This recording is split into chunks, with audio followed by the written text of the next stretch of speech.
Beyləqan rayonunun Şəfəq qəsəbəsində yerləşən yataqxana binasında yanğın baş verib. Doğru Xəbər Azərbaycan bildirir ki, yanğınla əlaqədar Fövqəladə Hallar Nazirliyinin Dövlət Yanğından Mühafizə Xidmətinin Beyləqan rayon yanğından mühafizə hissəsinin qüvvələri dərhal əraziyə cəlb olunublar.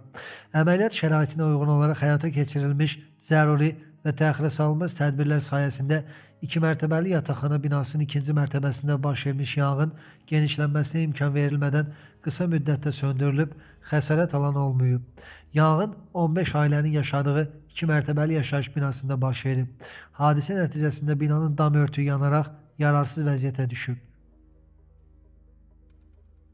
Bakı şəhəri Binəqədi rayonu Emin Bağırov küçəsində yerləşən hamamda yanğın baş verib, əraziyə dərhal Dövlət Yanğından Mühafizə Xidmətinin qüvvələri cəlb olunub. Yanğın söndürənlərin çevik müdaxiləsi sayəsində ümumi sahəsi 320 kvadrat metr olan hamamın saunasında baş vermiş yanğın genişlənməsinə, o cümlədən hamamın digər otaqlarına yayılmasına imkan verilmədən söndürülüb. Yanğın nəticəsində ümumi sahəsi 120 kvadrat metr olan saunanın taxta üzlüyü 50 kvadrat metr sahədə yanıb, yüksək temperaturdan 70 kvadrat metr sahədə taxta isə deformasiyaya uğrayıb. Hamamın qalan hissələri yanğından tam mühafizə olunub.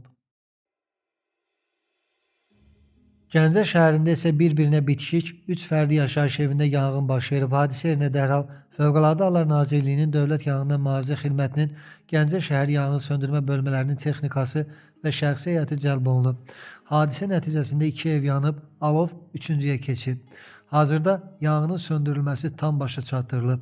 Hadisə şəhərin Bağmanlar qəsəbəsində qeydə alınıb. Yanğın Elmir Quliyevə məxsus 5 otaqlı evdən başlayıb. Hadisə yerinə 6 yanğın söndürən avtomobil və 40-a yaxın canlı qüvvə cəlb olunub. İlkin məlumata görə elektrik naqillərində baş verən qısa qapanma zamanı alov bir evdən digər 2 evə keçib. Faktla bağlı araşdırma aparılır. Fövqəladə Hallar Nazirliyinin məlumatına görə yanğın Gəncə şəhəri Faiq Bayramov küçəsində fərdi yaşayış evində baş verib. Yanğın söndürənlər tərəfindən həyata keçirilən tədbirlər sayəsində bir-birinə bitişik tikilən fərdi yaşayış evlərində baş vermiş yanğın daha böyük sahəyə yayılmasına imkan verilmədən söndürülüb.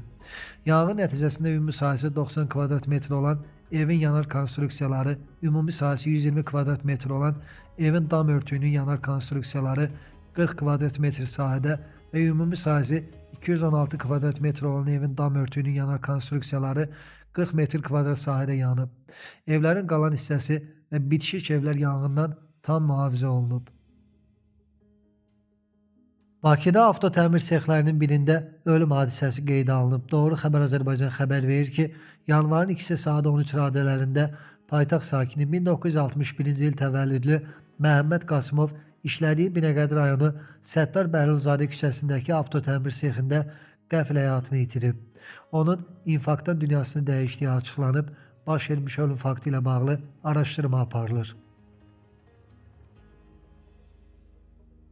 2016-cı ilin aprelində Ermənistanın təxribatı nəticəsində meydana gələn döyüşlərdə ağır yaralanmış hərbi qulluqçu Rüstəm Cəmiloğlu Bayramov Gəncədə vəfat edib.